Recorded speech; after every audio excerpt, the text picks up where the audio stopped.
You go through a devastating breakup, stare into the mirror, and swear you will never date someone like that again. You logically set out to find a partner who is safe, secure, and entirely different.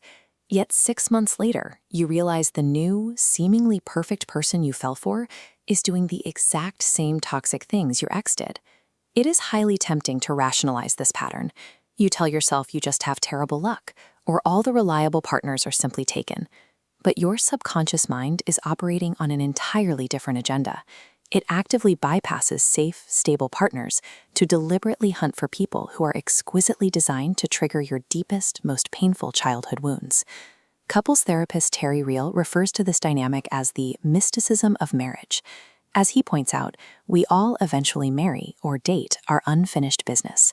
The intense friction you experience in a new relationship is not an accident. Your mind is deliberately pulling you back into the exact childhood environment you thought you had escaped, forcing you to face the pain you left unresolved.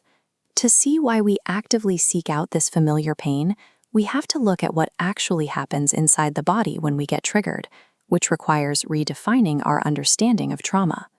Dr. Maté explains trauma isn't the past event. The actual trauma is the rigid, unhealed psychic wound trapped inside. It lies dormant until a partner touches that spot, triggering a physical response as intense as the original childhood torment.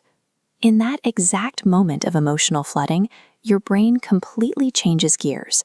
The prefrontal cortex, the logical, mature adult center of your brain, shatters and goes offline. Stripped of adult reasoning, a modern disagreement over household chores becomes a biological time machine, throwing you back into the past. When that adult brain goes offline, Terry Real points out that you instantly revert to the adaptive child. This is the younger, highly immature version of you that learned how to survive in your chaotic family environment growing up. When this child feels threatened, it relies on 3 knee-jerk survival mechanisms: fight, flight, or fix. Let's look at the fighter. You come home exhausted from a long trip, hoping to be cared for, and instead find dead flowers sitting on the kitchen counter. Instantly, a deep childhood wound of feeling invisible and abandoned is activated. Sitting with that helpless vulnerability is excruciating. So, as this scale illustrates, your brain defensively tips the balance. It drops the shame and instantly launches into grandiose, righteous anger, because rage feels much safer to the nervous system than vulnerability. The flighter mechanism operates on the exact same defensive logic. Imagine a grown man sent to the store for 12 items. He forgets the bread, and his nervous system immediately screams at him to lie about it. This adult deceit is a direct survival tactic from his childhood, a reflex developed to avoid the wrath of a controlling father, where truth was a liability. This is the exact point where relationships break down. Couples get trapped in an endless feedback loop Terry Real calls normal marital hatred. You have 2 triggered adaptive children emotionally flooding each other, constantly fighting ghosts from their pasts without ever repairing the present. Our culture sells us a highly appealing fantasy about love. We believe that we will finally heal once we find a partner, or train our current partner, to give us the perfect, unconditional care our parents failed to provide. In reality, a perfectly supportive partner actually keeps your trauma hidden. Genuine healing only becomes possible when your partner fails you, because that specific disappointment acts as the catalyst that forces your unfinished business into the light, where it can finally be processed. When you feel that trigger, you have to execute a system override called relational mindfulness. You must physically stop, step away, and explicitly refuse to unleash your triggered adaptive child on your partner. Once you have stepped away, you must turn inward.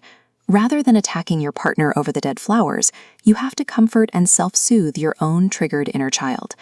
Emotional maturity is recognizing that it is your job to handle your own internal wounds. You can no longer outsource that heavy psychological lifting to your spouse. Once you regulate yourself internally, you can approach the external repair. The standard cultural approach is to complain and criticize our partners until they give us what we want, which almost never works. Instead, you must use practical relationship technology. Phase 1 requires daring to state exactly what you need, but delivering that truth with vulnerable love rather than harsh, righteous anger.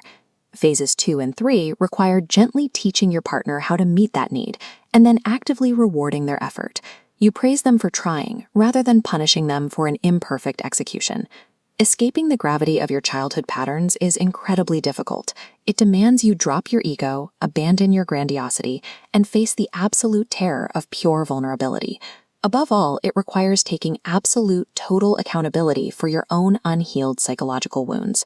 When you stop trying to fix the reflection in the mirror and do inner work instead, you break the magnetic pull of toxic dynamics. You end the era of dating your unfinished business, and you finally make the space to build a connection rooted in the present.